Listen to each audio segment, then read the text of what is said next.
Kasus demam berdarah dengue atau DBD di Sumatera Selatan meningkat sejak Januari 2024 mencapai 754 penderita. 7 orang dari kelompok usia 5-15 tahun meninggal dunia. 3 penderita di Kota Palembang, 2 di Kabupaten Banyuasin, dan 2 penderita lainnya di Kabupaten Ogan Kombering, Ulu Selatan.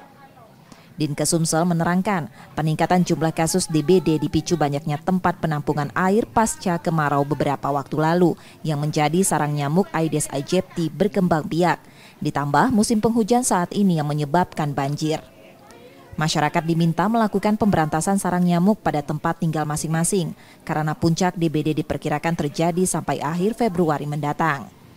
Dinkes Sumsel juga menyiapkan insektisida dan larvasida di kabupaten dan kota yang ditempatkan di kecamatan, pemeriksaan RDT atau diagnosis DBD untuk masyarakat yang bergejala di puskesmas.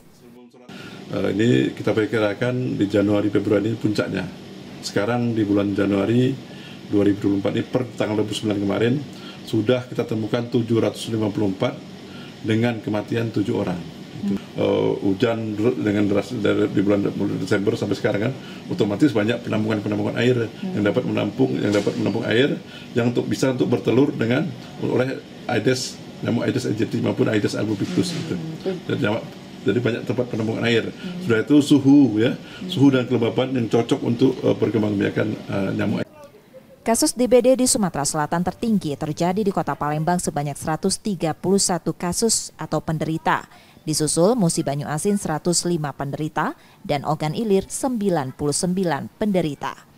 Reski Oktora, Muklas Diferensial, Kompas TV, Palembang, Sumatera Selatan.